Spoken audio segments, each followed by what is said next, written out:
Hey, team players, and welcome back. Oh, this is going to be an exciting watching. Make sure you start your comments with either the QH for the quick hitter questions or the deep dives. Love that we already have a full queue before we start. You guys are some of the best team players out there. Started his community up incredibly strong, and that is what we are talking about. So, George, love that you're already kicking off with here. Let's just jump right into it.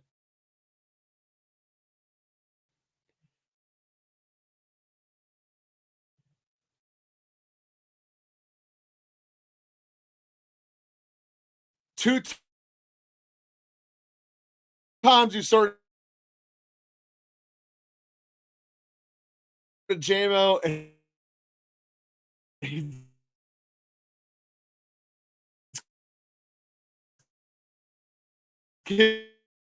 giving you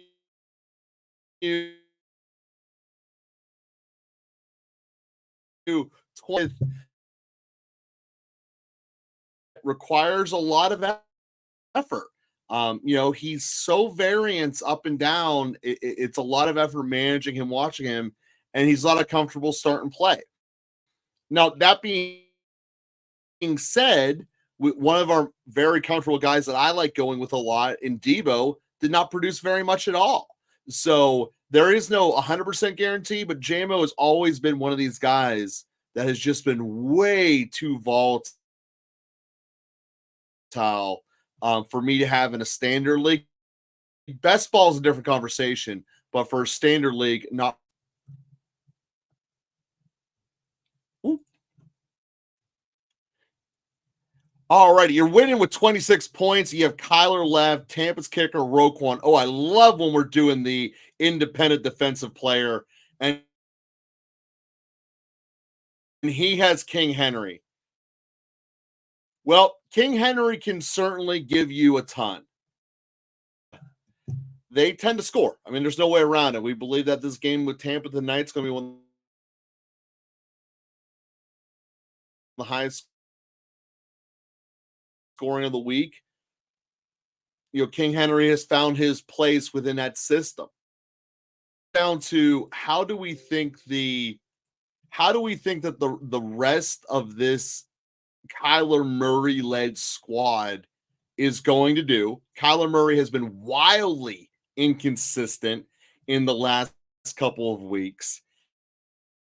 And your big ticker, though, and why I believe you're going to win this, George, is you got Roquan Smith, and that guy by himself is just a tackling machine. So I think you should be all right. What should you do with Juju? Drop him or hold him? We need the injury information.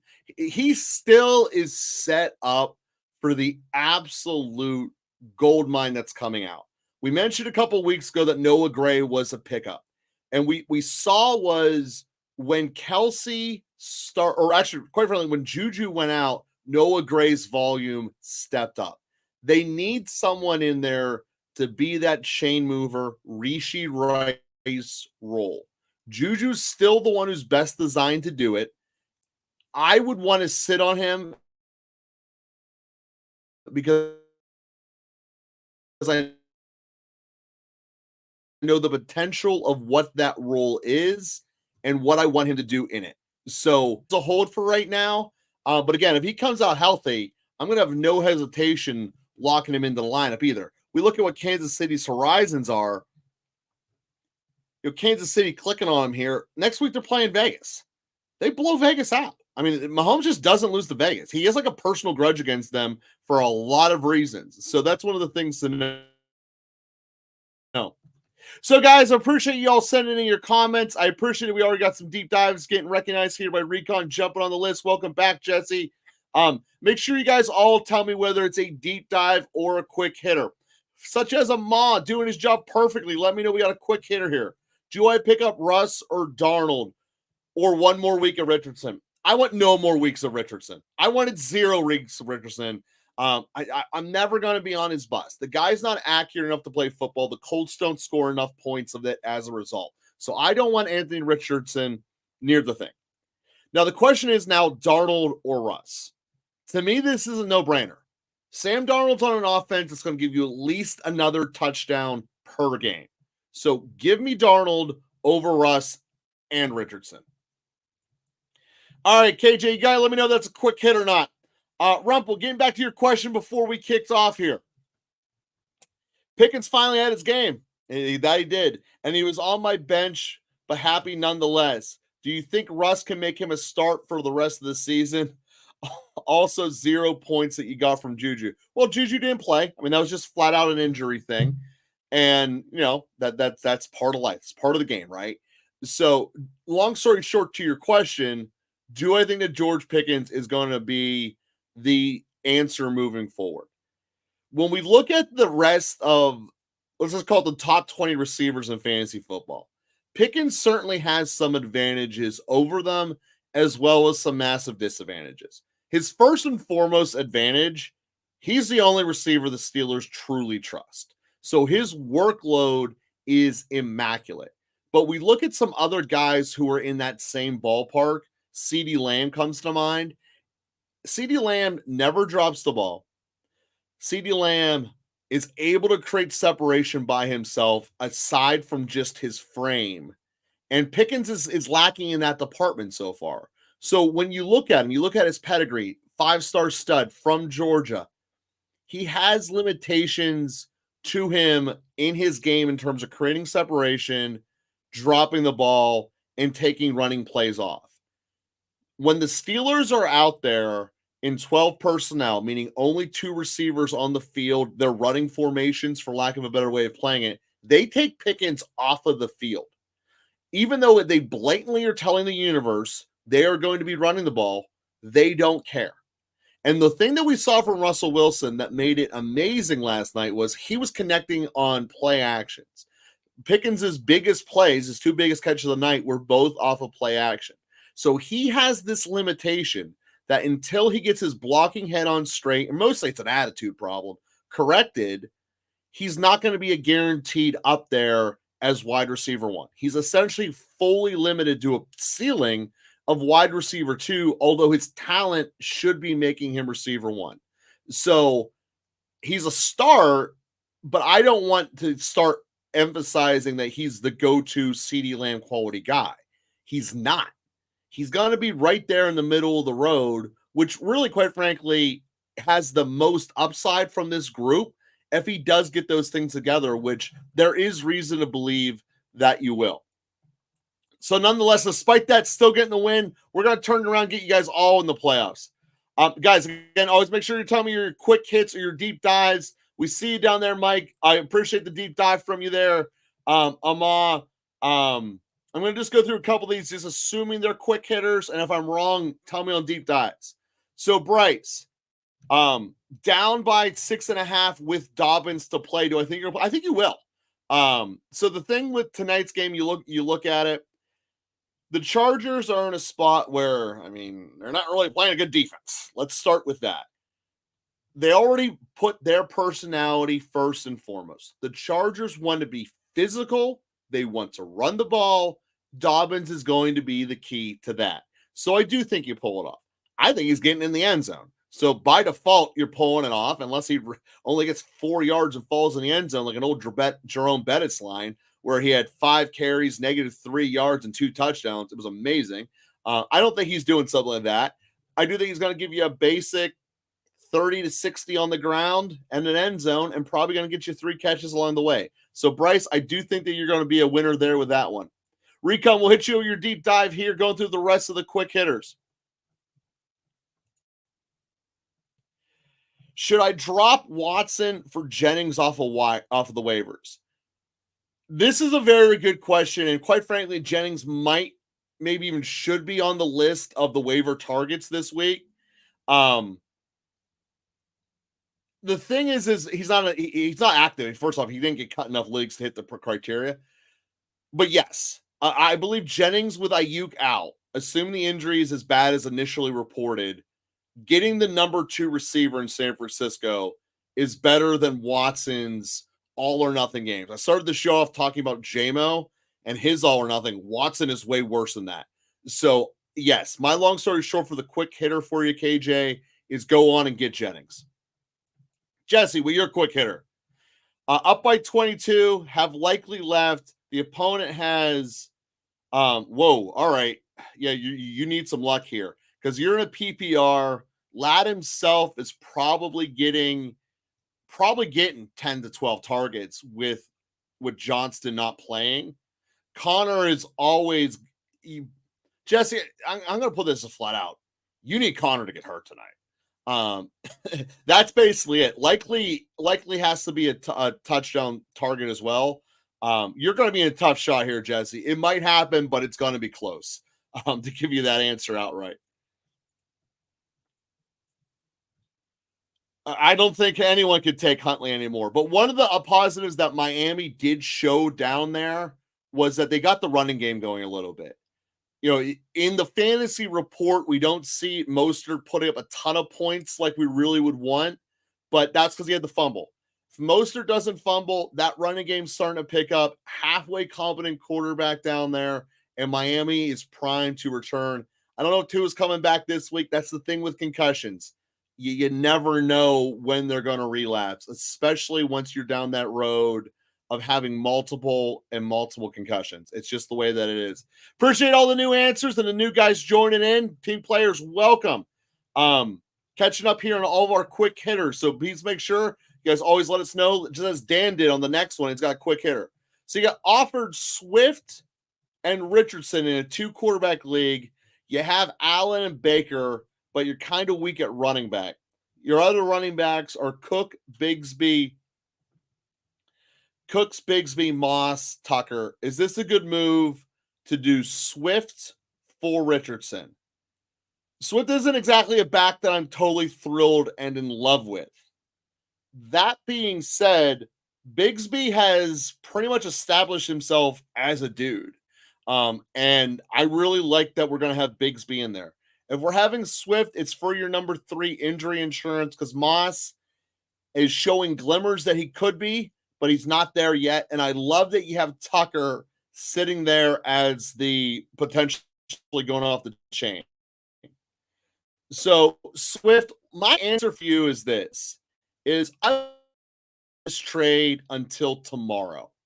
I want to know what Tucker looks like tonight because reportedly they're doing a 3-headed backfield. And if they're doing that, Tucker might have no value. But if White is officially removed, deleted, taken out like Whiteout, like he should have been, you might not need Swift. So I look at this and go, that's where I'm at. And that'd be my answer. I want to sit on this one until Tuesday, get more information on Tucker. And then tomorrow, if it looks like Tucker's not going to be able to produce, I am pulling the trigger and getting DeAndre Swift on your roster because Baker Mayfield's not going to let you down in a 2-quarterback league.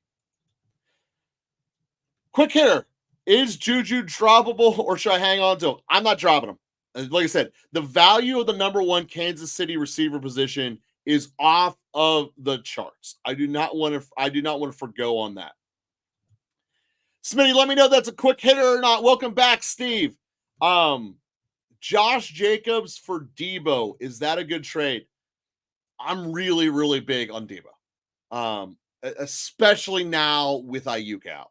So my quick hitter get is that if you have enough backs and if you have enough surplus that you can get rid of them, I want to be on the side where I'm getting Team Debo. Stream is a little laggy. I got Comcast, man. I don't know what to tell you. I'm supposed to be having 10,000 or 12,000 megabytes per second, but Comcast deliver in the way that they want to. And, you know, they're going to drop the ball sometimes. I don't know what to tell you, man. I want to give you guys all the greatest information, but we're in Comcast world. So, Smitty, I'm going to assume that yours is a deep dive here and put you on the queue. You're third in the queue for deep dives. Recon's up now. Amon's deep dive will be second. Hopefully the choppiness and Comcast will figure it out. All right. So we're 3 and 4. Allen, Saquon Brown, Tyreek Flowers. Gotcha that. What do you think you should do because you lost the last 2 weeks? Well, you need Tua to come back. I mean, you're sitting there with the Tyreek and Flowers. The thing that I would want to do looking here is probably get yourself Recon, I need to know, are you a 2 or 3 receiver league? Because that's going to change my answer. Because if you're a 2 receiver league, I can ride with Flowers and a healthy Juju and wait until Tyreek comes, and then those 3 are your flex. And then we're just going to rebuild your running back room. And quite frankly, we got to rebuild your running back room first anyways. So the way I'm looking at this is you're very much on the backs that are the backups. So Allen of Corinne or Corum or Allen, I'd rather sit on Allen. I think he's going to give you better long-term potential. But your starts right now are Tracy and Mostert week in and week out. And that flat out is just concerning. Oh, wait, you have Saquon too. Oh, okay, let me back this up. I read this in the wrong order. Your backups are Mostert, Corum, Allen, and Tracy. Your starters are Chase Brown and Saquon. Okay. Chase Brown shouldn't be starting. And the reason I say that is that the Cincinnati offense has really flat out stalled the last 2 weeks against teams that shouldn't really be hanging around. Sure, the Giants have shown that they have themselves a decent enough pass rush. But what the Giants have not shown is sustained being able to shut it down on the ground. They should have gotten to the run much sooner 2 weeks ago. I know Chase Brown gets that touchdown late. He has good fantasy day, but he flat out should have dominated much more than he did. So as I look at this team, what I want to build up here is probably doing a move that's going to involve Chase Brown or Tracy and Leggett. That's probably going to give you the best turnaround to maximize your flex. And then I'm totally fine with Saquon and Mostert being my starters. And then if you can turn the combination, again, of Brown and either Tracy or Leggett into an upgraded piece, again, this is going to be a flex. So it's going to be whatever you can get for it in a basic 2-to-1 trade. That's the direction I'm looking at for you here, Recon. And that's how this goes. So yeah, Laporta, we're just going to do a little side here on Laporta time. It has been a giant disappointment. JMO has been the one who's been eating into it, and there is no realistic reason to explain why Laporta has fallen off the face of the earth as hard as he did from last year. Because he was still producing at the end of the year well after tape was out on him, and he still was giving consistent touchdown plays. It's not like Detroit's not scoring. They're scoring a lot. To a certain degree, they're scoring and blowing teams out, but even then, Goff is still having good touchdowns through the air. So we look at this and go, we all thought he was going to be the number 2 receiver without a doubt in Detroit. That was part of the math that was going into here. Right now, he's fallen below JMO, and that is really hurting him. So I'm not saying get rid of Laporta because he still has the possibility of giving you 25 plus. But as we've seen, he has the possibility to give you 5 too. He's the exact opposite of what I want out of my tight end. But again, I have him in a number of leagues, so I'm stuck with it. I was just flat out wrong in the early season projection. So I look at this and say, Laporta, it's very sad. It's killing me, but that's where we're at with that.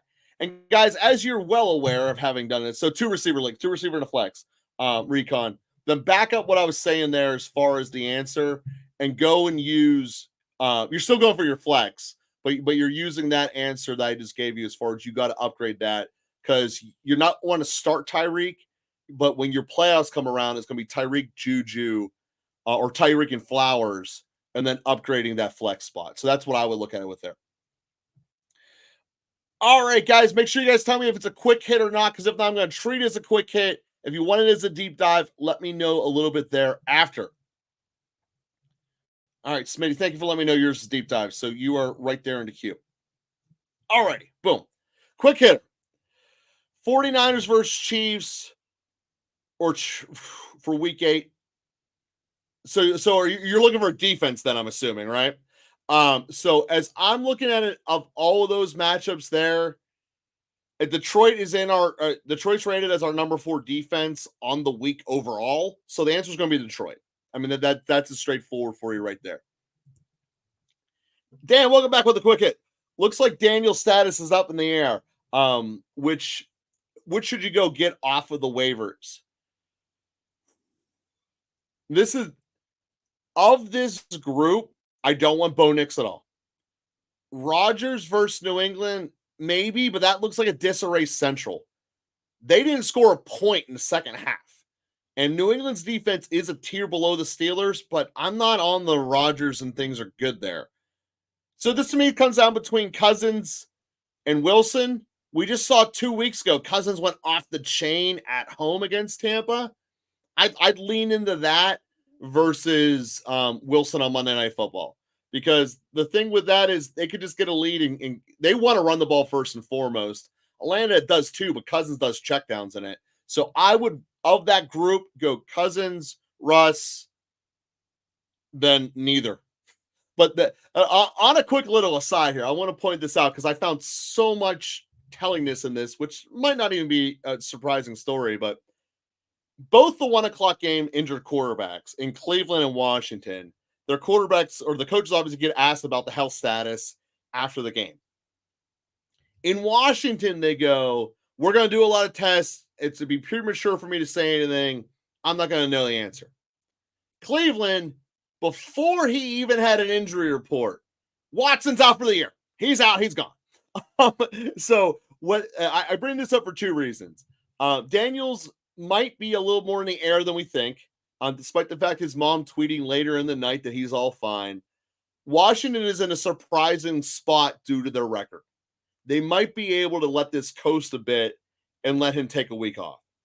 Quite frankly, I think I would lean that way on a 50-50 choice if I were the coaching staff in Washington, which leads me to want to do that. And Cleveland, it's a disaster to me why they didn't immediately put Watson in. All of those quarterbacks were under 500. None of them looked good. And when Bob joins us a little bit later, we're going to have a legitimate debate about Njoku because he's trying to think he might be worth it. And I don't ever want a quarterback who's under 500 completion percentage throwing to any of my guys. Quick hitter. Thank you, Landon, for hitting it out there. Up by 7, you have Godwin and Henry left. Love it. He has Lamar, though. Do you win? Yes. I think you're going to win that. I think that Henry by himself is pretty much going to mirror Lamar. It's going to be close enough, probably within 7 either way. And then Godwin's going to put you over the top. So, yeah, I'm going to definitely go with that being the answer of, yeah, you're pretty good.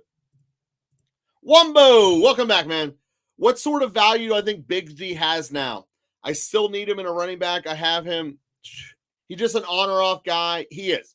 Jacksonville is an on-or-off team. So one of the things that was an early trend from the first 4 games and has remained to be true is that Jacksonville was a team that from where the preseason projections were in terms of as a team's total points, they're falling well short at bottom 3 in that department. Miami was very explainable. Tua got hurt. That's why they're not scoring nearly as much points as this expected. Jacksonville is Lawrence. He's the same guy.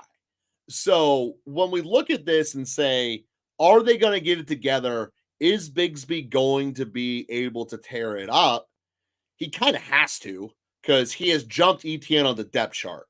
So when I look at all of that together, to me, he's a minimum flex. So I'm running him out there. But I also know there's going to be weeks where you could totally fall on your face with it. I do believe he will get more consistent as the season goes on.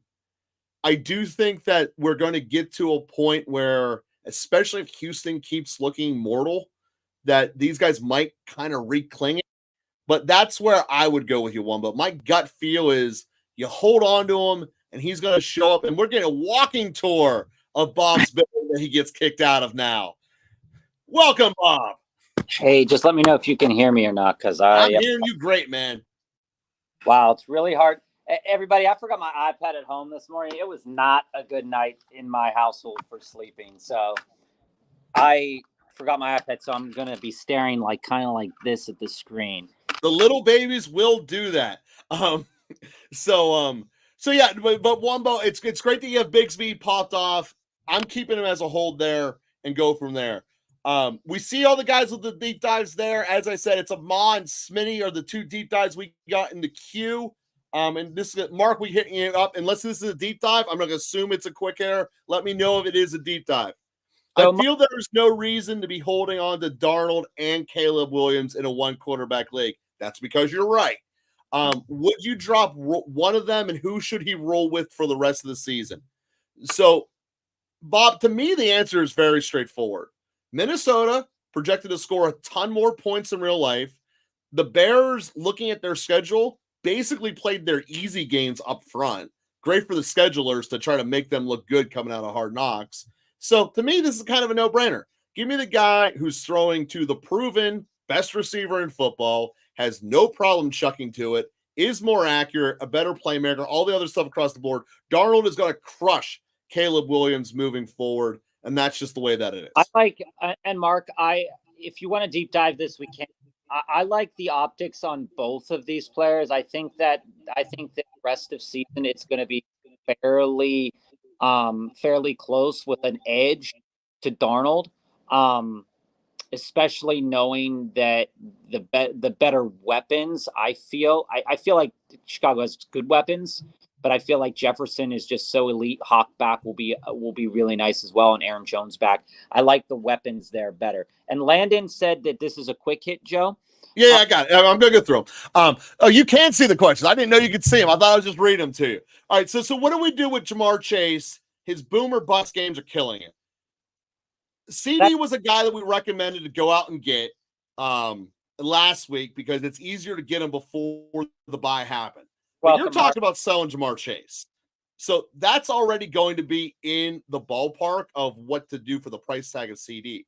I actually want to get CD plus something in return for Chase because I do value Chase ahead of CD. But CD is who you're looking at. If you want to look at an equal compare, it's a Ma and J-Jeff. You probably got to give a piece to just get either of them off a team. But CD is the one that would make the most sense to me.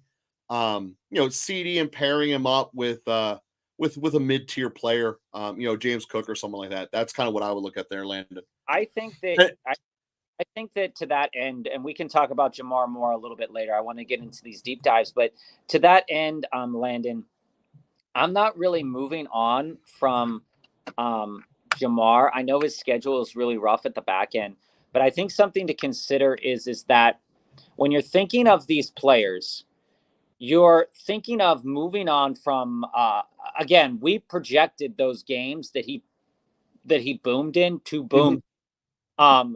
And if you're trading him out, just like Joe said, you want to go into a player that has just the likelihood of putting up that boom, but you seem to be like the type of player, like I am sometimes, that I want a safe enough floor.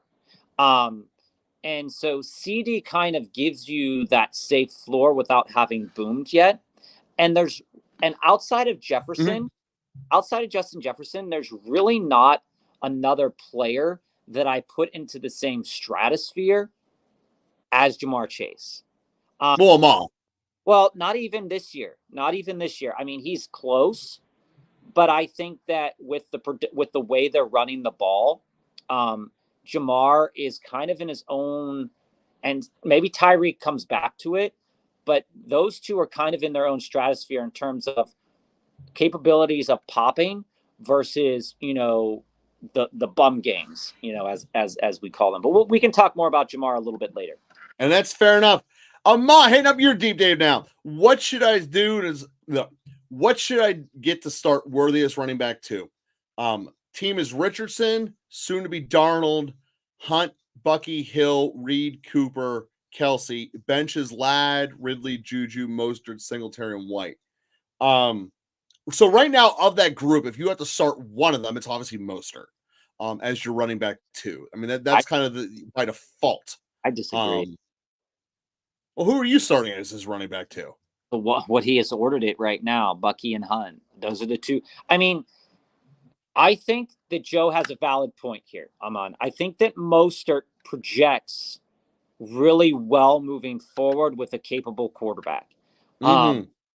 And the way that this offense dynamically, like, you have seen how there are a lot of valuable players to teams in the league, but you have seen how valuable Tua is to this team. Oh, yeah. Like, over the last several weeks, it's not Tyreek. It's not, the running back. It's not Achane. It's not the offensive line. It's Tua. Like, the guy's the most valuable player for the Dolphins right now, and the team doesn't work. The team can win games, maybe, right? But the team struggles a lot, and it's dirty wins. It's not nice games. It's not anything like that. So Tua is the most valuable part of this team. And when the whole team is together, which we haven't seen yet this year, because we've only saw it for two or three quarters, right? Yeah, really. Is that the cogs all work together. So while I do agree with Joe that Mostert will eventually be your RB2, you personally might want to feel it out and maybe not start him right away. He was a start for us this week against Indy. That didn't turn out well. But there were metrics there to back that up. But to this end, I think what I would try to do, you got 3 pieces on your bench that look like and or are depreciating assets, not look like they are significantly depreciated assets. So yeah. The one being Ridley is that we look at Calvin Ridley, and he's a player that you can't really do much with. Like Joe has said numerous times, he's essentially a hold to figure out if he gets traded or not. Let's say I know Kansas City said they didn't want to do anything, but let's say Kansas City trades for him. He all of a sudden has more value now, right? You go and you look and you say, Amari Cooper just got traded, so already value. He wasn't in on every snap. Didn't run that many routes. If San Francisco trades for Ridley and puts him in the Ayuk's position, he's a must start. He should be a starter. So yeah. So Ridley's not the one you get rid. It's Singletary and White who's your dead spots. While I'm on the vein that I think all 3 of them are worthy to get rid of. I mean, it's unfortunate what happened to Singletary. That if he hadn't gotten injured, he'd probably still have a significant amount of the snaps for that job. Yeah, I think it was just going to take longer for him to lose it. I think it's very clear Tracy's a better player. Yeah. So where I fall on this, Amon, I have a lot of hope for Amari Cooper on Buffalo. Just like you said, 19 snaps, 17 points. He's going to be used a lot. It's a very good piece. What I will say is that you don't really have much to move. So, realistically, Amal, you're not going to be doing this through trades. You're going to cut Singletary and White and be playing the waiver wire. I mean, that's what you're going to be doing. Yeah, and I think that if I were you, Aman, because like I said, I love Jane Reed. Jane Reed has had 2 bum games in a row, but he's their slot guy. And this team is just great. I mean, Green Bay makes mistakes. Jordan Love makes mistakes, but the guy can ball out. This is a team that I have very much not a worry about when it comes to Green Bay. Mm-hmm. Plays well as well. Hey, George, the fact remains is that I think if you're going to want to get into a safe RB2, now there's no such word as safe in fantasy football this year. But if you're going to want to move into a safe RB2, you're probably, realistically speaking, probably going to move on from a guy like Kelsey, right? So, reason being is that he still has the highest ceiling, I think, of most tight ends, right? Pretty much. But when you look at the tight end market, it's just such a dismal market to be in right now. Mm-hmm. And so if you don't own Kittle, you don't own Ingram, and you don't even maybe Cole Kmet, right? Or Brock Bowers, you're kind of searching. And people are saying, Tucker Kraft has gotten some good looks over the past couple weeks. Or touchdowns. Well, the problem is if he moves out of Kelsey, he's in a black hole. I get it, but what I have to ask you now, I don't like the idea of moving on from Kelsey. I'm just saying. See, I know I'm totally fine in the short term of going Hunt and Buckley. I think that is a fine worthy number 2. But what I want to communicate, Joe, is just, especially in PPR leagues I'm on, when we look at Kelsey has only had, and this is when Rice went down, 2 games above 15 points, which is electric for tight ends this year. And a tough game against San Francisco. Coming down the pipeline, you've got a game against Vegas, a game against Tampa, a game against Denver. Those can be really valuable, knowing Juju got hurt, that he could have a lot of movement. But what I'm suggesting, and this is totally up to you, and it's something that you can play around with, because I agree with Joe, you don't want to go into tight end roulette. But if I could move Kelsey and get into a whatever you determine to be a good option at RB2 and pair him with a tight end with upside, like a Freiermuth, the Jonnu Smiths, the maybe, I don't know how you feel about Kincaid. Noah Fant, while he hasn't gotten a touchdown yet, certainly has gotten a decent amount of targets. Jonnu Smith is a great selection. You probably get him on your waivers right now for Singletary. Just striping the framework down here is, this comes from Fantasy Pros. Kelsey sits at 7th in terms of targets for a tight end. And that's at 36. Brock Bowers is sitting at 60, so he's head and shoulders in the tight end target market. But in terms of touchdowns, Kelsey doesn't even crack. So where Bob's going here, which what I love about it, is Kelsey's is basically at perceived value higher than his real value. And that's always a good trade candidate to get something in return. And if you can pick up a Jonnu Smith or a Freiermuth on your waivers wire, all right, you can talk me into it. My starting point is I'm totally okay. Hunter is not a great choice. I am totally okay with running in with those running backs you have already and looking maybe somewhere else to upgrade.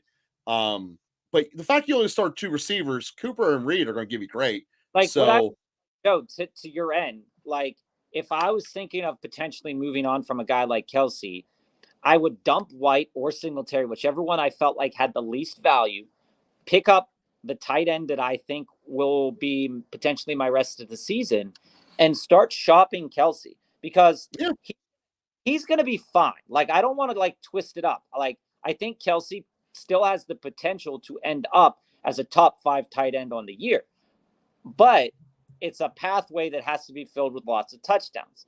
And the way that this Kansas City team is moving right now is that I don't think there are going to be as many touchdowns in their future as we all thought there might be through the air as there were in the past. Kareem Hunt is definitely viable, but at that same point in time, once Clyde Edwards-Helaire maybe comes back, Kareem Hunt still has this job. It's his job to lose. That's true.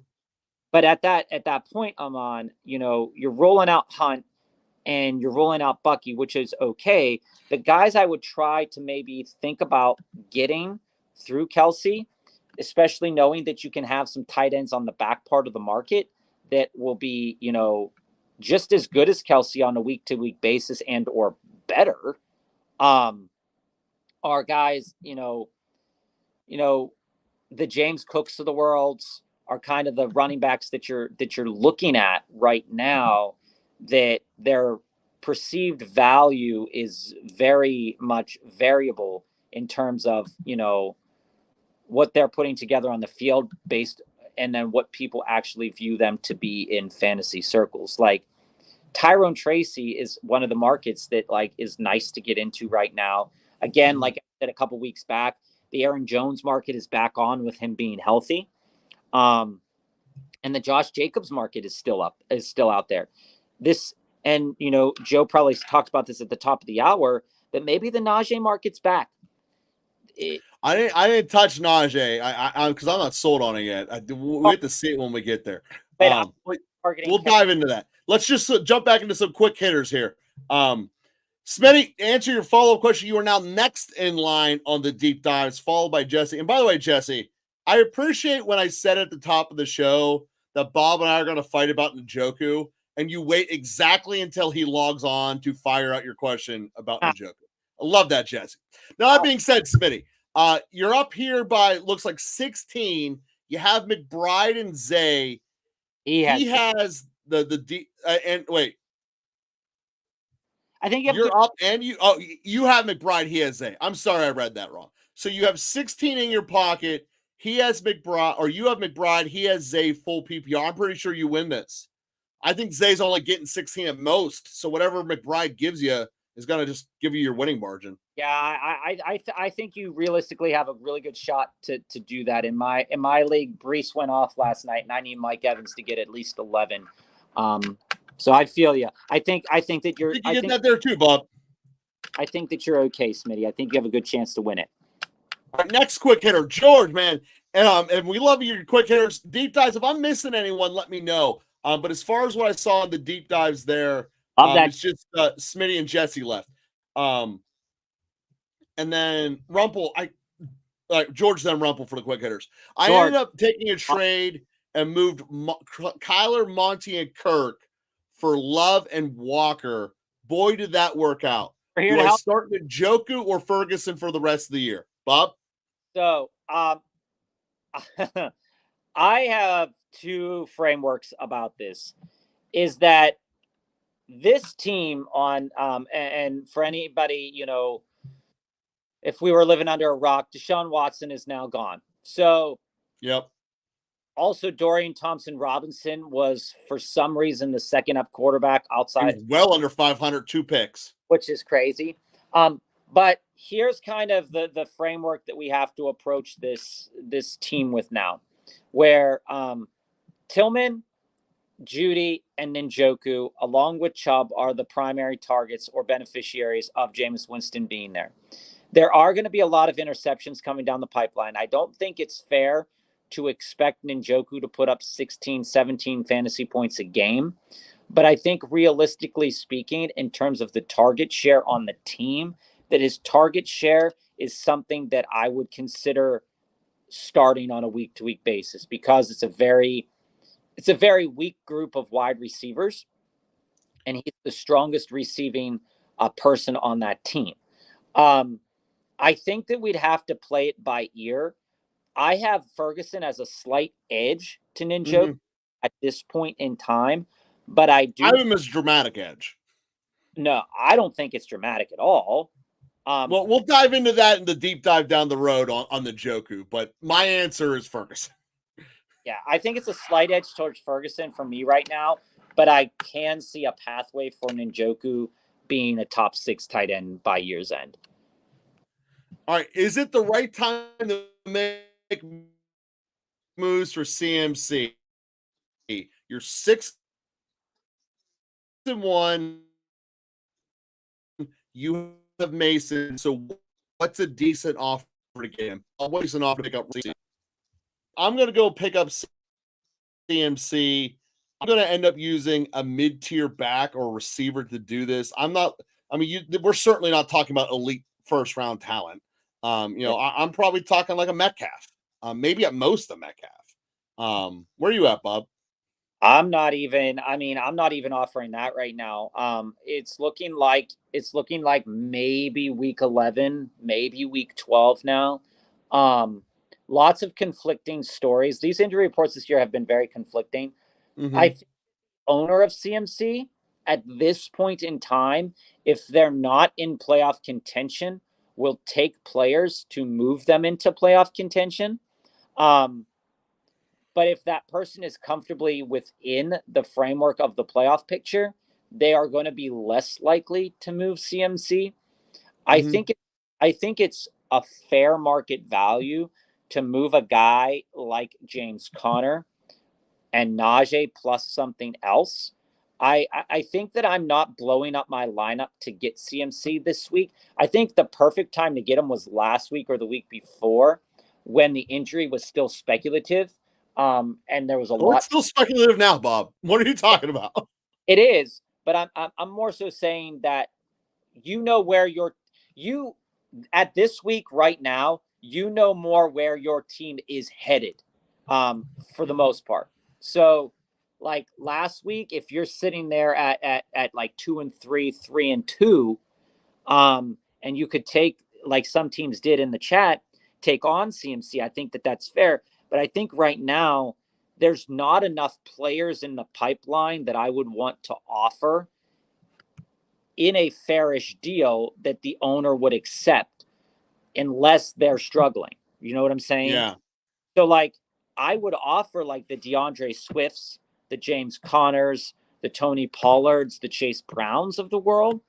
And in terms of wide receivers, I'd be offering guys that I would start at my wide receiver 3 position. Mm-hmm. But I don't think I would get it there unless that person really was struggling.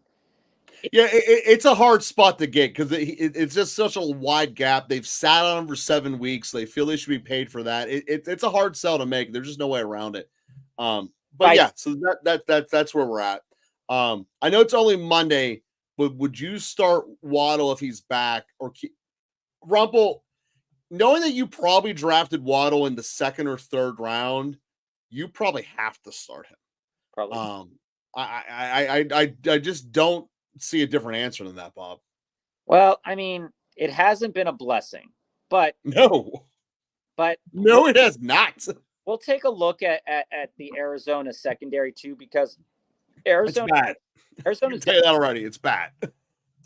I'm not sure what side of this field is worse for them, but I think Waddle's worth a start this week. Pardon me, if Tua plays, absolutely. I mean, we saw a bunch of guys this week that were worth a start that ended up only getting like 0.5 points or less. So, yeah, I think all of Miami will be a start if Tua comes back. There's a lot of variability, but I do think that he's a start, and there's a lot of players that I'd start him over. Wumbo, so excited for Nick Chubb, and he looks pretty poopy. He sure does. It was like 40% of what Ford was doing. He just ran to his offensive line and fell over 10 times. We had that conversation last week that Ford is that Chubb is getting forced in for basically PR reasons. And I honestly believe, heart of hearts, had they known Deshaun Watson was going to get knocked out of that game, Chubb would have never dressed. Well, he started for political reasons. He's the only person in Chicago you can get behind, aside from Winston, who, by the way, gave an amazing answer in his post-game press conference. Is exactly what you had to say. But long story short is they're in a bigger PR nightmare than they are in the record nightmare, which is insurmountable. So, yeah, don't be banking on Cleveland to give you good answers moving forward as a prequel for our conversation we're about to have here in a minute. I definitely still love Chubb, but I'm not. He's nowhere close to starting in my lineup. Not this year. Maybe next year as a Cowboy. Really, this is coming from a guy who has stashed him in our keeper league for a little while. So, Bob, would you drop one of these guys for Tracy? Kyron, no. Corum, Bigsby, Algier, or Moss? Would you cut any of them for Tracy? I would cut Corum. I think so. I know you're keeping Corum as the handcuff, Quincy, but realistically speaking, what is the expectation for Corum? I know Corum's a great player in college, but what's the expectation for Corum if he were to step into a Kyron role? Would Kyron get his job back afterwards? Whatnot? And, if you're stashing Corum this long, I think that Kyron and Bigsby are your starters right now. And the way I would order this would probably be at Corum. Moss is closer to being dropped than he is to playing for most teams right now. I think he'll come back. I'm worried about Cincinnati's offense, though. I am on the record of saying that. That's fair, but Corum, logistically speaking, hasn't had the opportunities to show much of anything. I mean, he has had 16 carries the whole season. Here's the other part. You're holding him for the handcuff, but realistically speaking, given the fact of how little they're using him now, it's unlikely that they're going to give him the full volume that Williams is getting. So getting Tracy is a better handcuff from a fantasy global team perspective. And the thing is, if you were to start him, how many points would you expect him to get? Right? Because he might not immediately step into that role that we think he will. But Tracy's getting points now. And if you need points, I'm not saying chase the points, but at the same point in time, Tracy is a more valuable piece in a trade unless you're in a keeper league right now as well. So if you wanted to trade, you could. Corum right now is just either a continuous hold until the end of the season, unless something catastrophic happens, which it could to anybody. But I'd say out of those 5 guys, that Corum would be the one that I absolutely would drop. And I agree with you there. So, Rumpel, we saw your answer. Oh, by the way, congratulations on getting Waddle in the 4th. Good for you. But as we go here, Wumbo, you hit a lot of comments up there. We love that your team players are answering each other in the chat.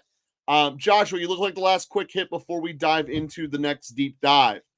I'm up at 27. He has Godwin. I don't think Godwin's getting 27, Bob. What do you think?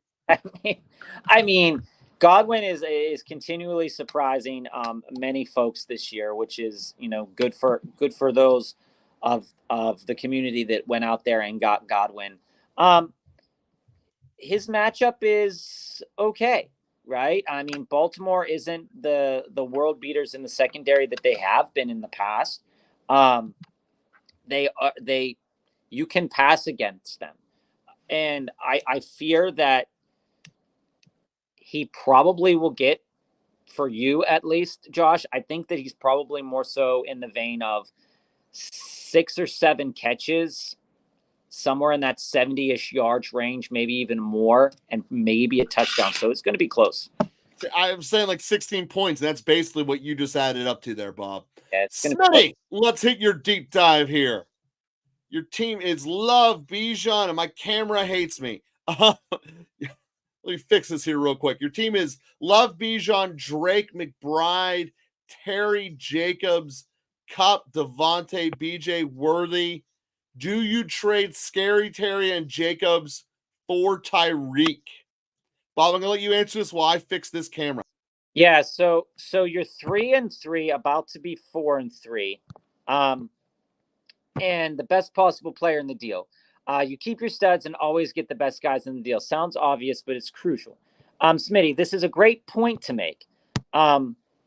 Looking at your trade, I think that where you're at that precipice where you can take the next step forward with your team. Looking at your team and saying yourself, I want to get the best possible players for the long haul coming down through the season. Jacobs right now and Terry are kind of those flex guys for you. Terry more so is a movable piece who has a high degree of value right now, where he's one of those players that is performing really well, performing above expectation, and has the chance to finish above expectations. As you see it, you can say to yourself, okay, well, out of all the wide receivers that I have, he's the piece that has the most value moving forward, other than BTJ. Looking at the rest of your team, you're sitting there with Drake London and Justin Jefferson.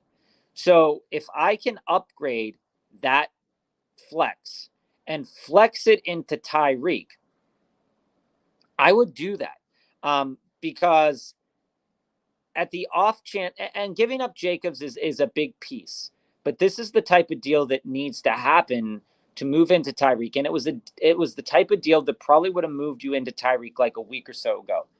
With the impending return of Tua in week 8, there's a chance that somebody might not want to go for this. But I want to just kind of play devil's advocate with myself for a minute here too, Smitty, is that the what ifs. The what if Tyreek, or what if Tua gets knocked out again?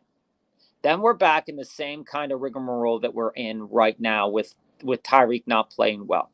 But for you, as a flex, or as that wide receiver 2, and you put London in your flex on a weekly basis, I'm fine with this. And I actually really do like it a lot. I think that while I do value the point contributions that Terry and Jacobs can make to your team, and I do think that you are really limiting yourself in case one of your 2 running backs goes down, Chubb in this case would be a decent enough plug and play when you need him to be. And I think that moving forward, especially looking at the Dolphins schedule coming down the pipeline here, and I think that's the other piece to look at. The pipeline here for them is Arizona, Buffalo, Rams, all beatable secondaries. Vegas, New England, all beatable secondaries. Green Bay could be tough.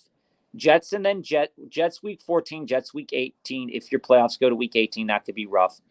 Houston and San Francisco are definitely beatable in the fantasy playoffs as well. And then Cleveland week 17.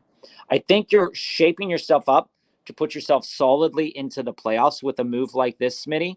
So I would do this. And I think it makes your team better.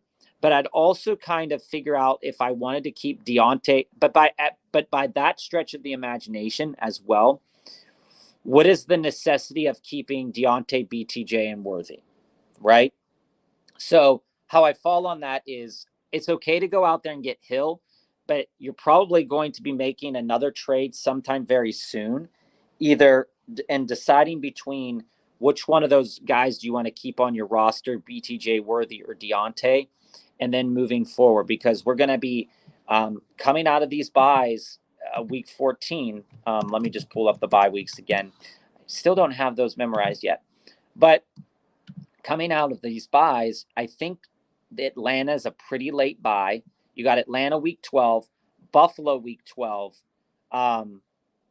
Jaguars week 12. So I'm sitting there with Amari Cooper and BTJ and Drake London all on buy the same week, and that doesn't really help you at all. And then with Washington's buy, you'll be okay moving on from Terry McLaurin. But you need to figure out that buy situation for week 12 for sure, because it's going to be kind of useless to keep all those guys on your roster at the same time, because JJ already had his buy, which is nice. Then out of the rest, you really got to make a decision, because you can't go into week 12 with all of those players. So I think that's something that I'd look into, Smitty. So after you make the trade for Tyreek, I would also trade one of those next ones. So let us get up in here with some more of the quick hits. Scrolling down. I'm on my phone, so like it's a little bit of a complicated thing here. Lucius, is the right time to make offers for CMC? We got that one. That was my fault. We got that one. Sorry about this. I'm on my phone, guys. So, yeah, I feel like Wumbo. I feel like that is logistically what happened. I don't think we're going to see Deshaun Watson in the NFL again. Personally, he's played so poorly this season that he's played his way out of the league. I logistically don't think as a player he's gone. I don't think we're going to see him back, especially with the injury that he has and the way he's been playing. I don't think another team is going to give him a chance. Not even a team that's like really, really struggling. He's owned in 0%. Yeah, I mean, Cedric Tillman is definitely a player that would be worth picking up right now. If you're struggling at wide receiver, he's owned, like Wumbo said, probably 0.1 or less leagues. And unless you're in a super deep league or unless you're in a best ball league, he's definitely worth a flyer. But when it comes to Cleveland, I don't really want to associate myself too much with Cleveland. So that's kind of the struggle that I have with that. Jesse, would I trade Tank Bigsby, ETN, and Dell for Mixon or A-Chain? And if yes, who is better?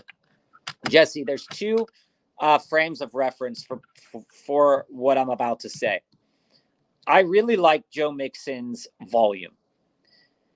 And Achane, with the return of Tua, they should be getting back into the groove. It's purely speculative, right? When we look forward to what we have for Joe Mixon, a great matchup week 8, a decent matchup week 9, a better matchup week 10 in the Detroit game without Aiden Hutchinson. Dallas can't stop anything. Tennessee can't stop anything, and Jacksonville can't stop anything. So if I am progressing myself into the playoffs, Jesse, I would want Joe Mixon.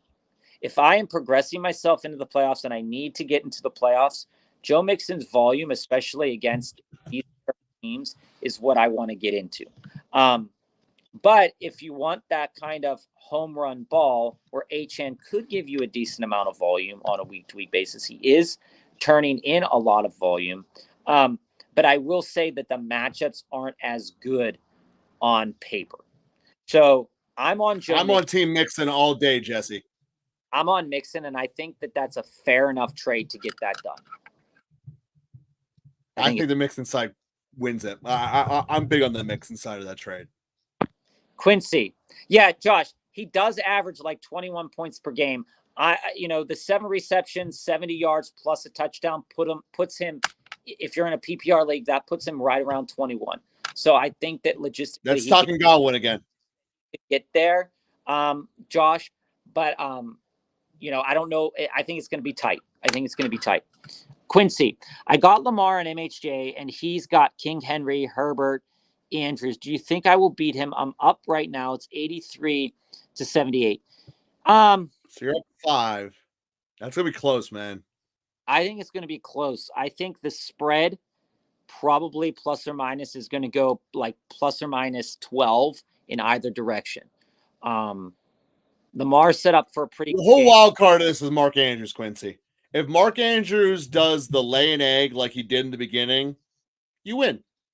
If Mark Andrews gets more than 3 catches, you will lose. Because the thing about this, and I think it's like that inverse correlation. If Lamar does well, Henry's probably not going to do as well. Well, it depends how Lamar does well. If Lamar does good running, Henry will do good running. If Lamar's throwing the whole time, Henry ain't going to do anything. Right. I think you have a good chance, but I think it's going to be a differential of like plus or minus 12 either way. It's all going to come down to Andrews. I'm on Team Andrews is done, so I think you're going to win. All right, let's scroll down to a couple of these other quick hits in here. Revan, I think you're up next. It's good to see you again, Revan. Half PPR, I'm up by 10. I have Dobbins. He has Zay and Andrews. I feel like yours is a definite. It could be definitely problematic. Like Joe said, if Andrews lays the egg, the stink bomb that he could, you have a legit winning. Yeah, a chance of winning with the way that they use Dobbins. So I'm hoping for you, and I wouldn't go to sleep tonight without seeing the end of the game, probably. But I think it's going to be. I think you're going to win that one. I think I think you're going to win that one too, Revan. Jason, welcome, Jason.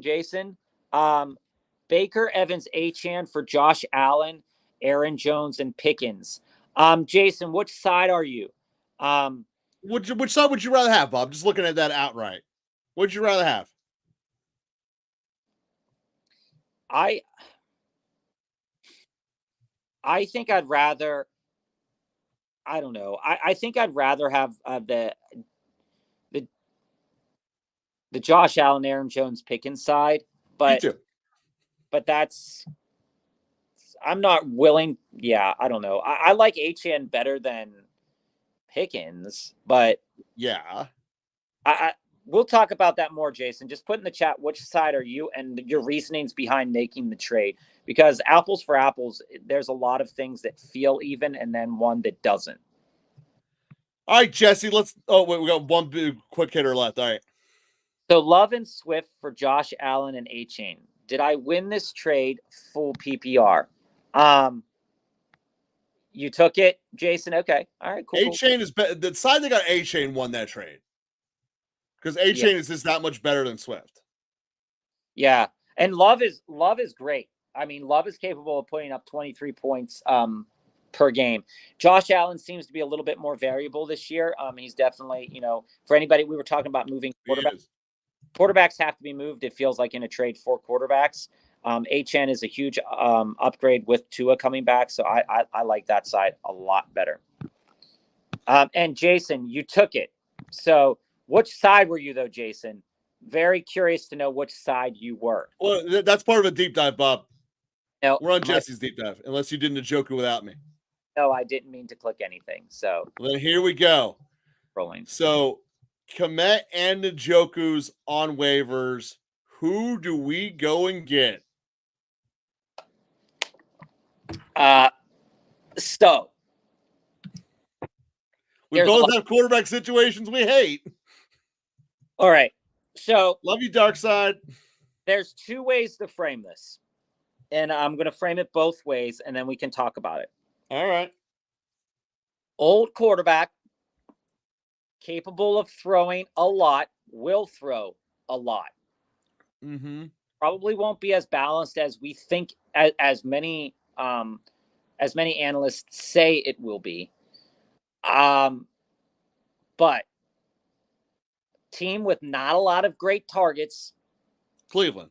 Where you are the primary kind of alpha dog, big body dude. He only has to be better than Jerry Jeudy.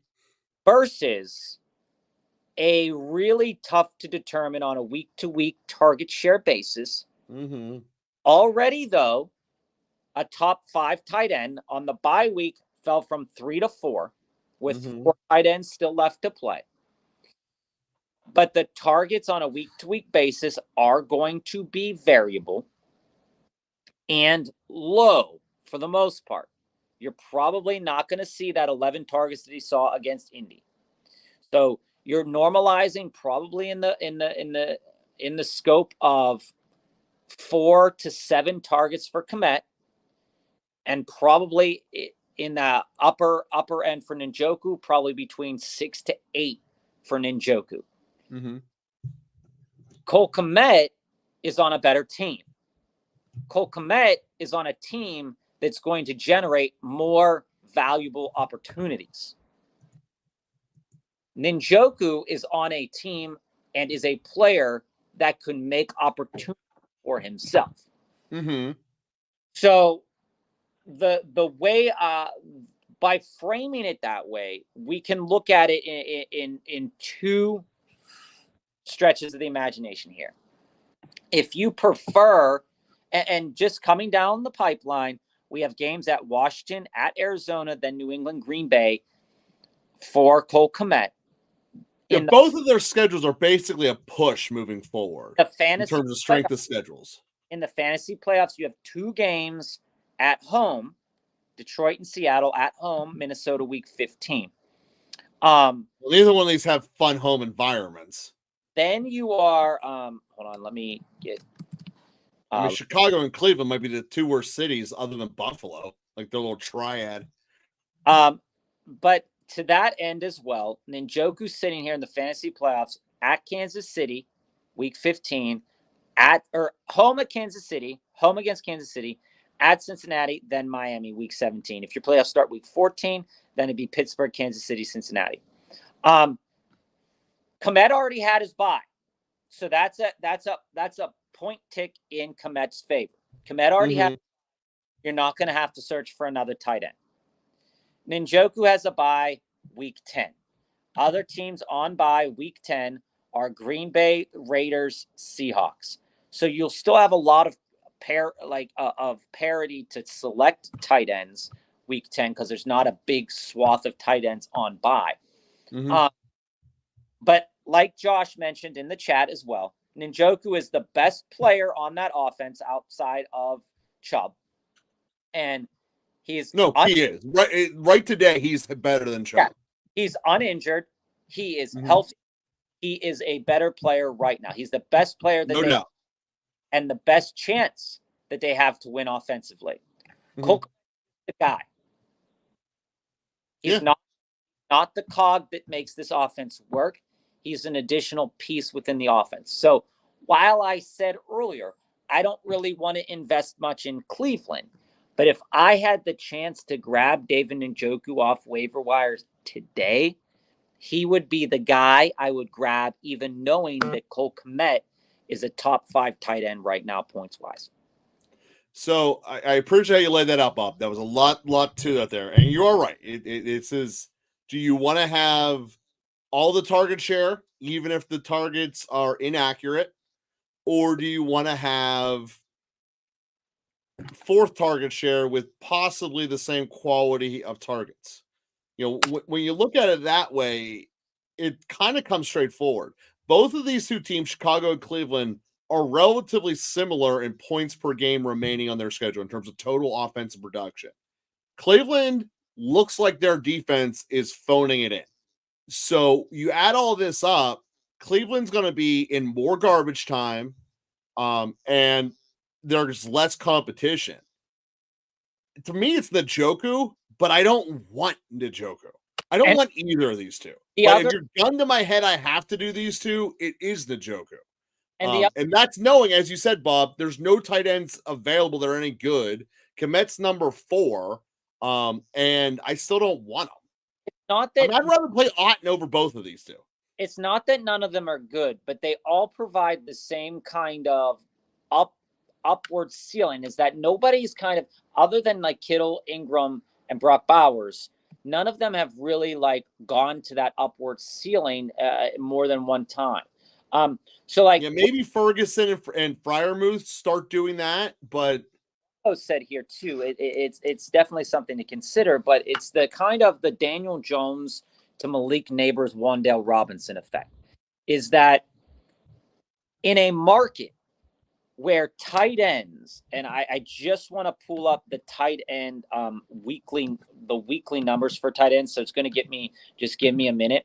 But in a market where tight ends are not doing as well in past years, I have to ask myself, is it a bad thing? Even if Dorian Thompson-Robinson is a starter, or if Jameis Winston is the starter, if Njoku catches 7 passes and the Wan'Dale Robinson effect kicks in and he only gets 36 yards, that's still 10 points. And looking at the tight end markets, right, where that would land him this past week at tight end. There's no one. He can't throw nearly as accurate as Danny Dimes, and that is an incredibly low floor. I'm there with you, but I'm looking at tight ends, and this is why my answer is Freiermuth or Ferguson. One of them should be on your waiver wire if Njoku and Komet are. Okay, but let's framework this. Okay, on a week-to-week basis, in order to have a top 10 tight end in PPR, outside of week 3, which was really strange, and week 2 and week 1. So week 1, 2, and 3. So for the last month. Yeah. Week 1, 2, and 3, we had people in the top 10 that didn't score 10 points in terms of the tight end markets. But since week 4, the 9th and 10th best tight ends on a week gave us at least 10 or 11 points. So that's the floor. And you're right. Njoku's more likely to hit that floor for a starter than Komet. He is. And these names, and you're starting to normalize with names a little bit now, right? Where some of these names are looking better. But, I'm not forgetting also about the Zach Ertzes of the world too, where, yeah, they're very matchup dependent and the floor is really, really low. But at the same point in time, I mean, like, not all of these tight ends are going to have 22, 23, 16-point weeks. And when I look at Njoku, even prior to the injury, 8.4 points, then coming back 2.4, and then 8.1. So even on a terrible team, he still was hitting a floor of around 8. So I'm on I don't want to any part of Cleveland, but if I did have to own a part of Cleveland, that would be the part that I would want to own, realistically speaking. Yeah. Like you said, that part is fair. All right, back to the quick hitters. Go ahead, Joe. We're gonna hit it up next year. So Sean, jumping in and out of me a little bit there, Bob. I don't know if your phone's about to die or what. No, it wasn't. I'm just. So, what do you think of a trade of Cook for Kamara? I don't want to get into Kamara. That Saints offense is in problem town. The rattling gun is not as good as his name is, and the bottom line is that for a couple of weeks now I've been saying you got to get out Kamara. I believe I said that week 4 was you got to get out Kamara. You got to get out of him, and I'm still on the bus. You got to get out Kamara. So trading for him is not something I want to do. Yeah, I mean, when we look at Alvin Kamara, outside of that, he's very much buoyed by those first 2 weeks in the season, but he did have a great week as well.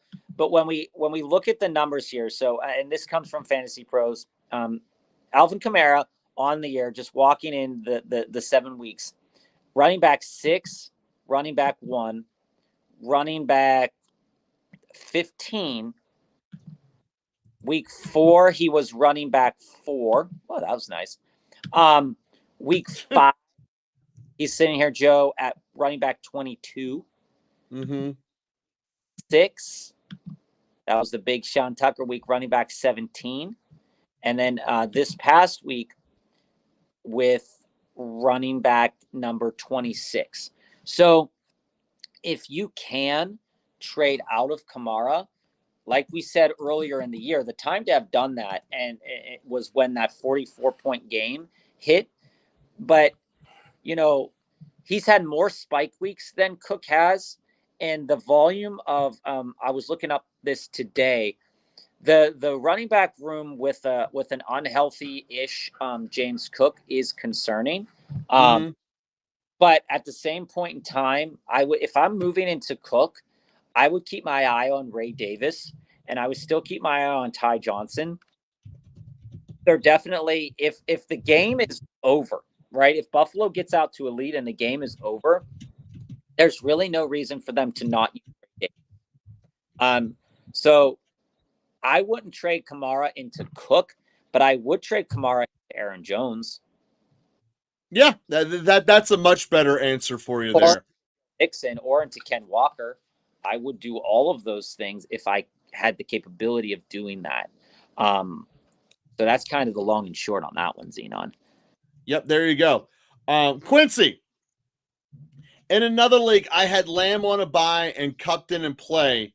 On 101, got Devo, Juju, Tank Dell, all gave me 0 points. Mooney gave me 12.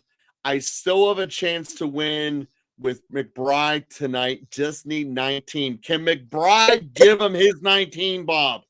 I think, realistically speaking, looking at McBride's past, he has everything is there. I know that MHJ is playing this week, but everything's to tell you that he's going to have top 5 numbers. And if top 5 numbers means that's 19 points, 18 points, you could get it this week. I think you need at least 7 catches to get there, but I also don't think it's out of the realm of possibility. I think that he might have 5 catches for 80 yards and a touchdown, something like that. Which would do it. That would do it. So Wombo giving us some backup Cleveland tech. That's why I was talking about Dorian Thompson-Robinson. That's what I was talking about. This is all about Goku. This is my point. He was 11 for 24. Wombo's here pointing out he looked interesting. Well, which interception was more interesting, Wombo? The first one or the second one? Because they both were horrendous. And yeah, he had designed runs that were straight into the defenders, and Cincinnati's defense is on the trashy side of trash. So what are you investing into here? It better be Winston. And that's all I got to say there. And to speak to that tight end point, Joe, like we were just saying, if he can get 19 points, he'll be a top 5 tight end. You only need 10 points to be a top 10 tight end. So hopefully, and McBride should be a top 5 tight end. So, they're 2 bad selections. Should I trade away Madison for Waddle? I would, knowing that the Tua window looks like it's closer than further. I want Waddle. I just do. Yeah, and to that end, I'm not big on Team Madison in the first place. I've started Madison as when I've had to get like a cheap DFS play in my lineup. 92 yards is nothing to scoff at, and the past 2 weeks he's gotten higher usage, but still it's unreliable usage. Sure is. Looks like they're phasing Zamir White out. But also Gardner Minshew's coming back in because Aiden O'Connell is probably not coming back until after the Week 11 bye with the thumb issue, and maybe not sooner after that. So maybe Madison's a thing, but I think that Jalen Waddle is a better thing. It sure is. And Xenon here, I was thinking of Kyron and Cook for Henry and Monty, or Hall and Jacobs, which one would I go for? I'd go with King Henry. So I really like that Henry and Monty bit for sure. Don't get me wrong, I really like that a lot. But I do like Kyron and Cook. I do think that Kyron and Cook could put out that same kind of production yardage wise. The thing about Monty, and I would monitor the injury before you go trading into Monty this week. Monty was sidelined with a little bit, went on the exercise bike, came back. They say no issues with the knee. But it was his lowest output of the season against Minnesota, which we all kind of expected. But also part of that was the fumble. But he was you still get that negative points. Still an all-starter. Like, I mean, Monty's an every week starter. Coming down the pipeline, especially in fantasy playoffs, he has some great matchups, with Buffalo, Chicago, and San Francisco. And, week 11 through week 11 and week 12, he probably has his best matchups by far in Jacksonville and Indianapolis. So that's something to be considered as well. If you're looking for like non-timeshare running backs, I mean, Hall and Jacobs, the more we see of Aaron Rodgers with Hall without Saleh, the more we see that Braylon Allen probably isn't going to be a thing for Aaron Rodgers. And I don't think the Jets scoring points is going to be a thing for Aaron Rodgers either, though. I mean, if I were to order this in the ones that I like, Joe, I like the Henry Monty for the touchdown upside.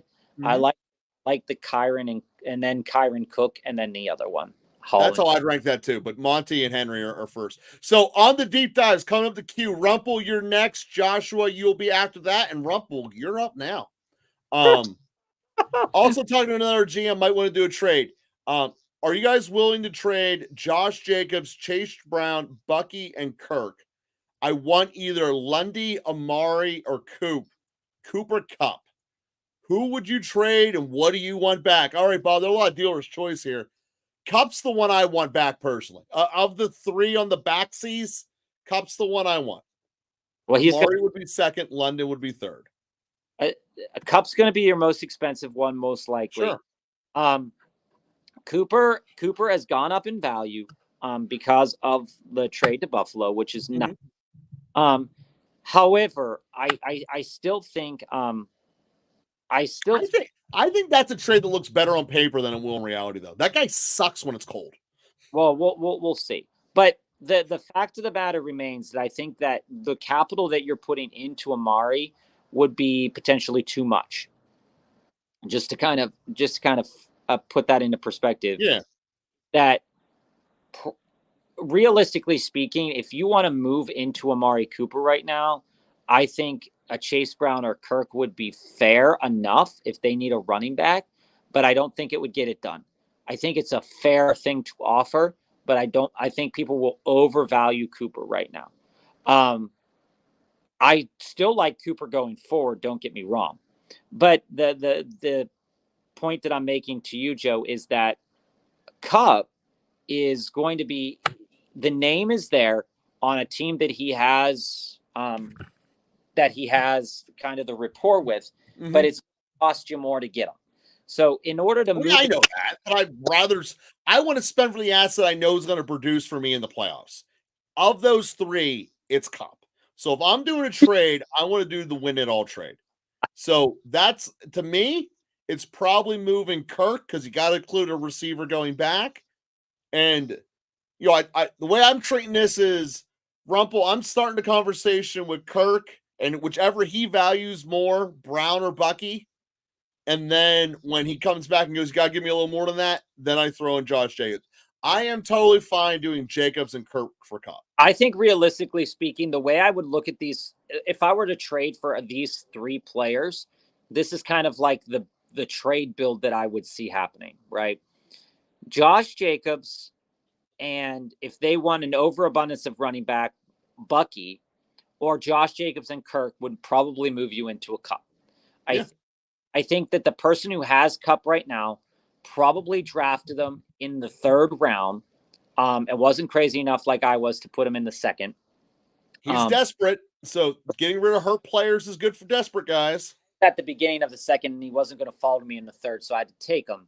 But realistically speaking, Cup is probably somebody's wide receiver 2 or 3 right now. So I'm treating him as a wide receiver 2 or 3 value wise in a trade. That's just my perspective right now.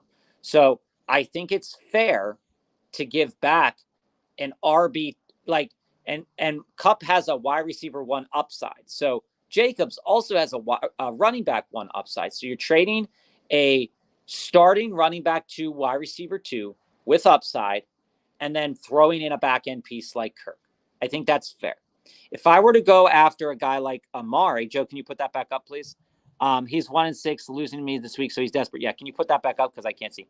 I think that if I were going into Amari, I think that I would also feel like a movement from Chase Brown into Amari.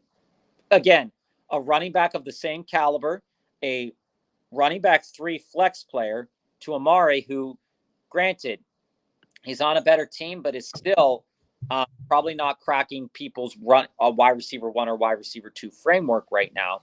He was drafted as somebody's wide receiver 3, most likely, and that's unless they were running back heavy.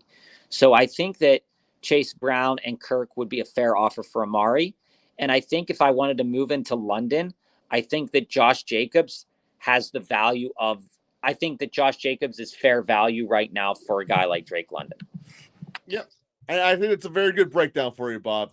A lot of take with that Rumple. I would rather have Cup than the other 2, but it depends on what you want to give up.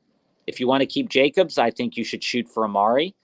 But if you want to move on from Jacobs, shoot for either of the guys. And Rumble, my mindset is only go for Cup. The other 2 aren't going to give you enough value in the playoffs. So go win your league. He's desperate. Go win a league because of it. So Wombo, DTR threw 2 picks. Look at those like quick punts. Yeah, that's not how this works. You're either a good enough quarterback to complete the ball or you're not. And flat out, he's not. DTR is a watered down version, and he might be the beginning of GM's finally learning. Your quarterbacks need to be school. Put the ball where it's supposed to be, not run around for dear life. All right. So Love, Smith, and Wandale Chargers defense. That's a beautiful trade. For A-Chain, I love that. And a lot of people are giving you love for it in the trade as well. W, looking at you won that. You absolutely won that trade. Now let's see part 2 here. This is what the team ends up as. Well, that's the team. I like it a lot, man. So I'm in. Quincy, would you drop Mooney or Tank Dell for Jennings? Well, with the injury to Ayuk, I could see a framework in my mind that Dell would be more droppable than Mooney right now. I think that there is a conversation to be had that if I want to move into Jawan Jennings with Ayuk's injury, now he seems to be the best fit for that position more than Ricky Pearsall, right? But I think, Joe, that if I'm moving one of those guys, and I hate to say this about Dell because I think he's still a valuable piece of the offense, I think that I would move on from Dell with Nico's return looming in the next couple of weeks. That's the answer. That's why I'm getting rid of Dell, because first off, he went over 4 in his target share this week, and then we look at what he did the rest of it. Migos just puts it over the top. So diving into Joshua's deep dive here, and it looks like we only got 2 left, and they might be the last 2 deep dives we have here tonight, wrapping this up somewhere around the bottom of the hour. Looking to package Pollard plus something for an upgrade. I'm going to be dropping Bud. Well, you should never have picked them up, Josh. So should I pick up Jennings, Coleman, Tillman, Taysom, or May? My rankings of this are going to be Jennings, Coleman, Taysom, Tillman, May. That's how I would look at this, knowing that how devalued the quarterback position is. I like you already have your starting quarterback, and unless your starting quarterback is on a bye week this week, it's Josh or it's Daniels. Yeah, he might be hurt. Just playing. There was a bunch of tweets from his mom, from his coach. He's fine. There was no reason. Schefter says it's up in the air because Schefter knows how to make clickbait. There was no reason for him to not for him to go back in. They were no, there wasn't. No, that's 100% true. back in. So, Joe, can you re-click that? I think you're on to Josh's question. This all was Josh's question. I was showing his team. So as I see it there, Jennings and Coleman will continue to have value. Joe and I have said this before. For certain teams, he's droppable. For other teams, he's worth playing as a flex. But this is his roster, so he had 125 yards yesterday, but on a 57-yard catch. So that's going to happen. He's one of those players that is going to be either a boom or a bust on a week-to-week basis. It's kind of in that vein of like Jameson Williams, right? When he's super on, it's going to be a beautiful day. But when he's off, is basically going to be nothing. So looking at your team, you have so Josh, you're definitely cutting Bud Means and doing the waiver trade. I love that part. Yeah. What I would do with the rest of your roster here is, since you have Caleb Williams, I'm not picking up May. But what I would do is I would do Pollard and Wicks. That's the two I would move to upgrade your flex position. That's ultimately what you're asking to do here in the first place. That's what I would say the answer is.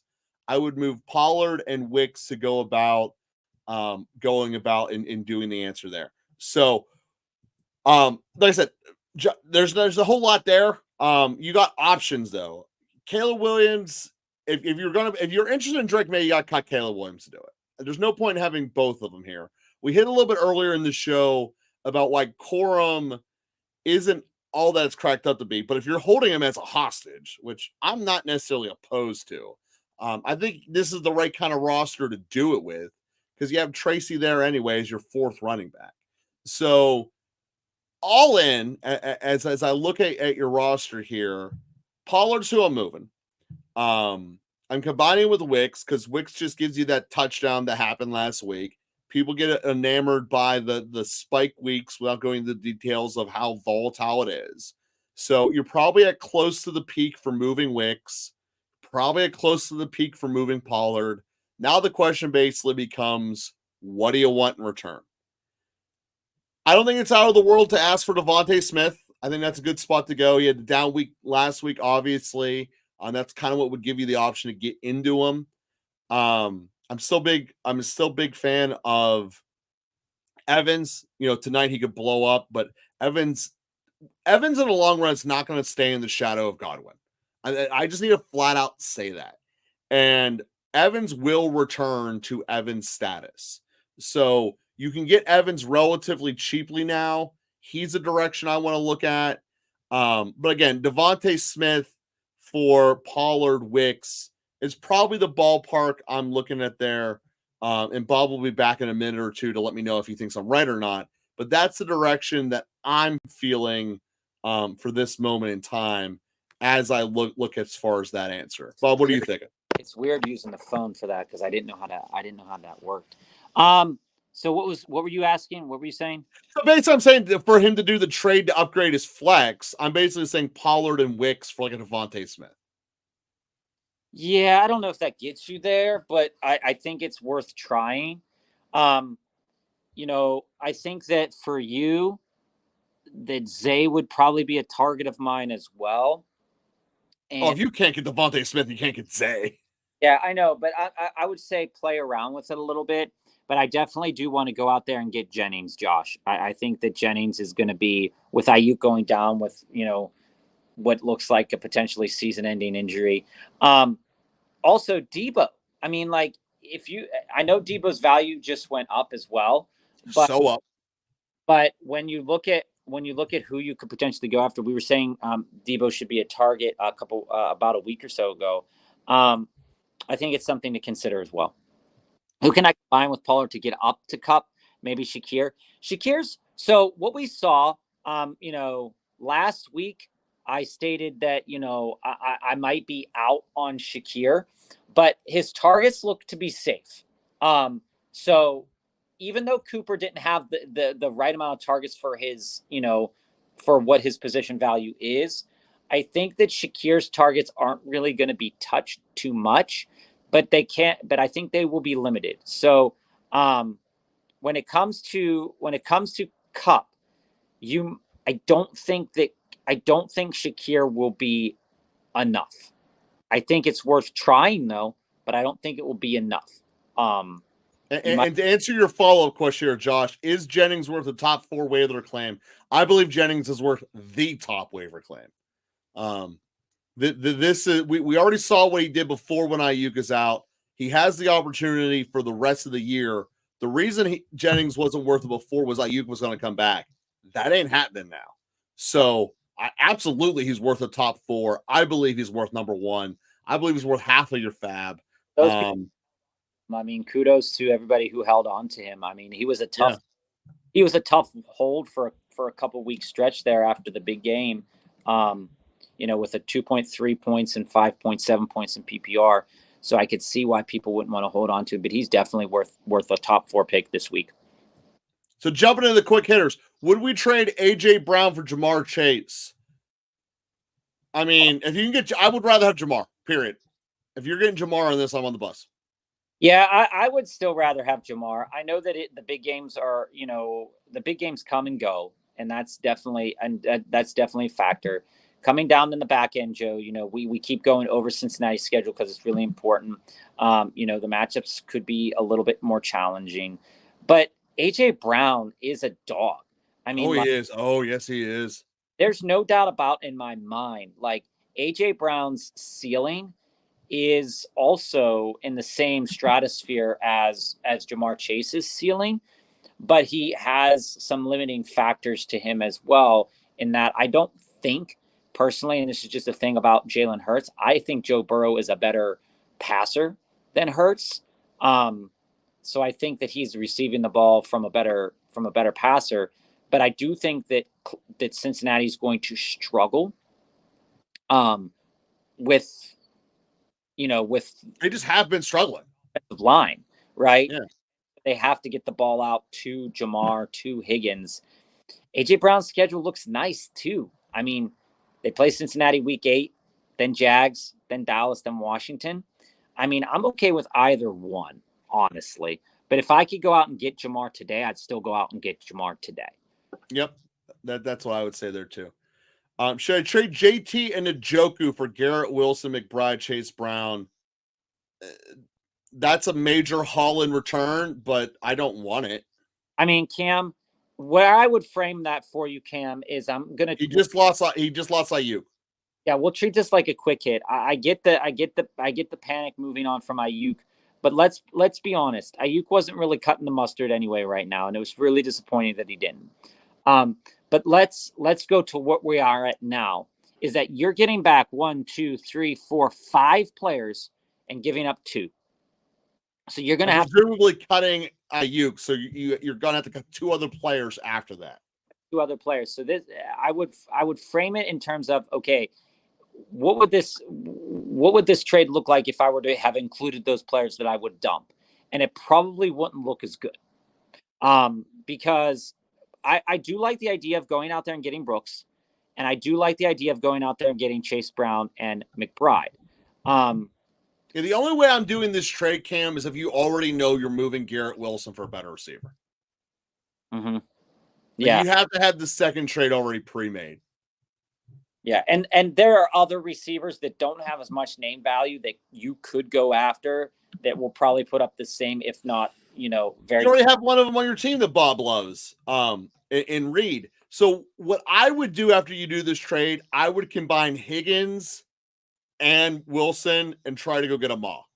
That's how I would retool this roster, looking at your assets. That's really fair to think about. Yeah. All right. And I think that I think that Neighbors too is a guy that you could go after. Don't just you're giving up a little to get a lot back, but what are you going to do with all those? Like that's kind of the primary question here. Is like, what are you going to do? Well, the fact he was getting McBride back to me, I would, if we do that whole combination where we end up them moving Garrett Wilson and Higgins to upgrade the rest of it, I'm okay with that. Yeah. But I want the, you got to make sure you have the peak of the mountain, and Garrett Wilson and Higgins are very bad playoff players. His dad said his back will be fine. You got to trust the family, Wombo. I mean, you know how it is. As long as Flacco's playing, Pittman will be fine. That's what we know.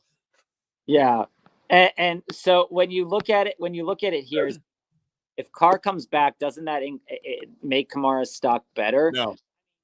It can, but also they just lost Shaheed. Olave's still kind of in that no man's land kind of thing.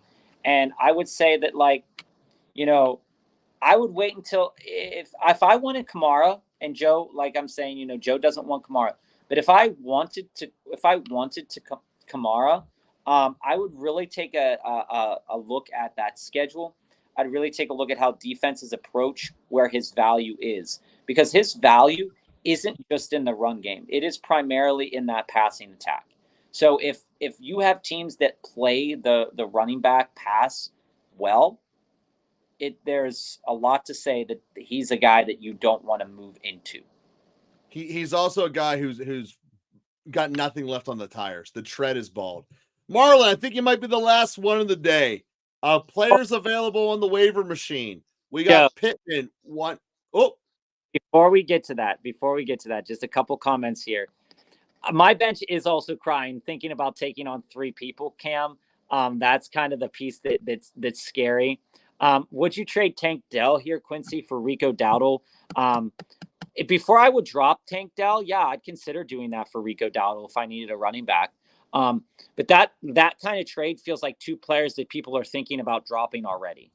That Cam, you'd end up cutting one more after Ayuk. So it'd be Polk, Ayuk, and who else? And Rumpel. Betting questions. We always like betting questions. Hell yeah, man. How do you feel about this parlay? King Henry touchdown, Godwin 3+ receptions, Evans 4+ receptions, both teams to score 15. There's a lot there for just plus 300. But it feels like all of those things will happen. Yeah, the one I think I'm most worried about is Evans in that. Yeah, and that's speaking from a guy that owns Evans. Ugh. Yeah, it is. What I would recommend for you, Rumpel, is you're doing a same game parlay there, is bump the both teams up from 15 to 17. Because that's probably happening as well. 17 or higher. So 16 and a half is how it's written. I take Evans out with that juice of increasing it from 14 and a half to 16 and a half. You'll probably get to the same level of net payout, maybe even a little bit higher. That's how I would attack that as you, Rempel. Take it down to 3 variables, even though the one's a little bit harder. Yeah, reasonable. Marlon, last question of the day. And everybody who's in the chat right now and everybody who's tuning in, we will be on tomorrow starting at 3:45. Joe and I do have to go. So, Cam, if you talk to us tomorrow, we'll answer your questions tomorrow, and we'll be taking care of that then. So, Marlon, players available on the waivers: Pittman, Wandale, Keon. My bench is Ayuk. Might have the ACL tear, yeah, and I had Rishi Rice as well. Ooh. Juju, what should I do? So first of all, you're picking up Wandale with that Ayuk cut. Ayuk's a drop. And I think that Wandale's target volume, although it's not great yardage, right? It is not great yardage at all. But maybe Coleman. That's a dealer's choice, though. He's a solid floor. Okay. Like Wandale Robinson's floor is like what we were talking about with Njoku. Okay. So just taking that into perspective, that's fair. But also to the point you were making here, Wumbo, as well, is that Pittman's, it really depends on what quarterback's there, but Pittman and Wandale Robinson right now have that same kind of value where there's not a lot of upside to owning either. Mr. Wumbo, I love it. It is a top 10 tight end. 10 points. They're performing like a tight end right now. But when you really look at those 2 players, Pittman's upward swing and Wandale's upward swing they're limited. They're very, very limited. So, if you're swinging for the fences and you want just pure upside, it's Keon Coleman. Yeah, that's right. Keon Coleman, although his targets are going to be limited with Amari Cooper there, he is the fence swinger. Pittman and Wandale are not. So Pittman have to do a lot with they have to do a lot with a lot of targets, but the targets are not valuable, right? So like you're sitting here, yeah, I get you. Yeah, you're sitting here, and in the last several games, 5, 5, 8, 9 targets. With Anthony Richardson, it's most likely going to be 5, and then 21 and 63 yards. So, looking at the schedule ahead, Houston will be rough. Anthony Richardson will have a hard time with Houston. Probably have a hard time with Minnesota. Pittman's not the choice here. The entire debate is between Coleman or Wan'Dale, and Bob summed it up perfectly. If you need a higher floor, you go with Wan'Dale, and if you need the upside, you go with Coleman. So that's basically where you're at here, Marlon. Yeah. I'm personally probably leaning Coleman because I own him so much. I'm kind of invested in him. But Pittman is not someone who's going to give you – Pittman is going to just give you hell. You're never going to want to play him. And no, the answer is either Coleman or Robinson. Yeah, I that's what I would do for sure. And Wumbo, when we talk about tight ends, just to make it clear, like, we always say, like, you don't want to start a tight end in your flex because there's not a lot of upwards mobility. But this year in fantasy football, people are struggling. Like, people are struggling for flex plays because all of these injuries. Would I trade for Jennings, Jesse? Right now with the injury to Ayuk, like Jennings is a player whose situation has changed so much, so drastically in the last several weeks. And if you can catch it now before someone's caught on, you do it. Went from being a darling to being a nobody back to being a potential savior. So if I could trade for Jennings right now, I'd do it.